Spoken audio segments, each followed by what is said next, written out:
Hey guys, welcome back to my YouTube channel Stylish Gurumi। তো এখন বাজে সকাল 10টা। এখন থেকে ব্লগটা স্টার্ট করছি।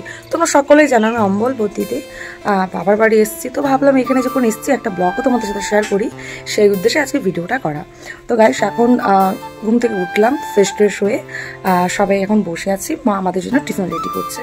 মায়ের কিন্তু 4টে ডাকের পর আমি 9টার মধ্যে উঠতে বাধ্য হয়েছি, কিন্তু এ এখনো ঘুম থেকে ওঠেনি। বাকিটা নয় তোকে মাই দেখে নেবে, ঠিক আছে?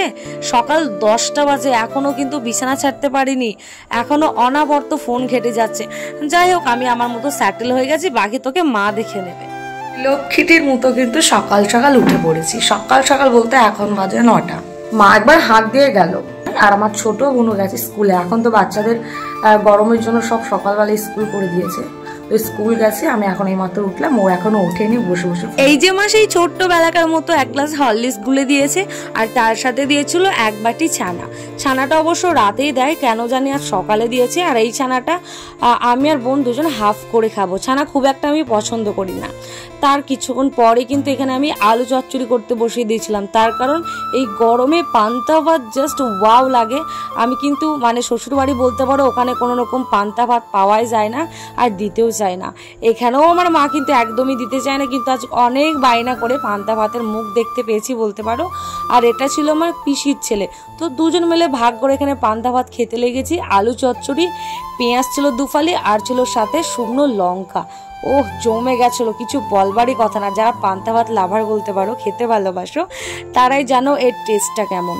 তারপরে এখানে আমরা 2 ভাই, মানে পাশের বাড়ি 2টো ভাই ছিল, বোনও ছিল, একটু আড্ডা দিচ্ছিলাম। তারপরে আমরা কিন্তু বাগানে চলে গেছিলাম এসির হাওয়া খেতে বলতে পারো। অনেকদিন পর আমাদের মাঠে আসা। ও মা, ডে কেন বলবো, মান্থ ইয়ার সব চলে গেছে, আবার এইসব জিনিস নতুনত্বভাবে দেখছি। মনে যে কি হারে একটা ফিলিংস যাচ্ছে, কি অনুভূতি, মানে বলে বোঝানো যাবে না। সাইডটা ছিল পুরোটা বাঁশ বাগান, আর ব্যাক সাইডে ছিল পুরোটাই কলা বাগান। সামনের ফ্রন্টটা ছিল পুরোটা ফাঁকা মাঠ। সব মিলিয়ে যে একটা হাওয়া দিচ্ছে না প্রকৃতির, মানে জাস্ট ওয়াও। এসির হাওয়া ফেল বলতে পারো। আর আজই কিন্তু ফার্স্ট না, এর আগেও কিন্তু 2 দিন এসেছি। এই যে এসে একটা লোভ পেয়ে গেছি না, এর জন্য বাড়িতে কিন্তু দাঁড়াতে ইচ্ছে করছে না। আর দাঁড়াবো বা কিভাবে? কিছুদিন ধরেই দেখছি দুপুরবেলা কারেন্টটা উধাও হয়ে যাচ্ছে।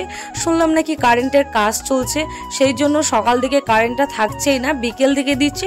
তো সেই টাইম করে আমরাও সেই রকমই করছি, সকাল দিকে আসছি আর যাচ্ছি সেই 4টের দিকে। আর ওই যে সামনে একটা ব্যাট শুয়ে আছে দেখতে পাচ্ছ, এখানে কিন্তু গোল গোল করে পুরো মাঠে, মানে বাড়িতে মানুষ দাঁড়াচ্ছে না, সব মাঠে চলে আসছে।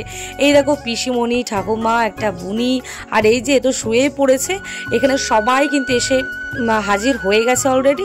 আর আমার বাড়ি থেকে কিছু লোক আবার আগমন করেছে। এই যে আমার ছোট বোন চলে এসছে, আর এই দেখো মেজোটা, আর তার সাথে ছিল আমার পিসির ছেলে। এরাও এসে জায়গা দখল করতে এসেছে। আর এই যে আমার একটা ভাইও চলে এসছে। মানে বললাম না, বাড়িতে কেউই দাঁড়াচ্ছে না। আর এই দেখো এখানে মাচাটা পুরো ভরাট করে দিয়েছে। বললাম না, এখানে সিট পাওয়া যাবে না। এমনিতে আমরা অন্যজনের জায়গা এখানে দখল করে অলরেডি বসে রয়েছি। এখানে যারা বসে আর কি, যারা আড্ডায় আর কি দেয়, তাহলে সে ঘুরে গেছে। বললাম আজকে জায়গাটা কিন্তু আমরা দখল করে নিয়েছি। অন্যদিন আমরা ওই নিচে সব পেতে শুই, কিন্তু আজকে ধরাটা দেখলাম ফাঁকা রয়েছে। যখন আমরা আজকে অনেকটা অবশ্য সকালেই এসেছি, কি করব, জায়গা তো পাওয়া যাচ্ছে না, গাদা গাদি ভাবে শোয়া। এই দেখো এদিকে পা ওদিকে পা, যে যেমন পেরেছে সে সেদিকে পা চালিয়ে শুয়েছে। এইভাবে কি আর ঘুম হয় বলো? যেভাবে প্রকৃতির হাওয়াটা আমরা খাচ্ছিলাম, কিন্তু সবাই মিলে যদি এক জায়গায় জড়ো হয়ে চাপাচাপি করি, হাওয়াটা কিভাবে নেব, কিভাবে আমরা উপভোগ করব বলো? সেটাই তো চাপা দিয়ে এরা মেরে দিল।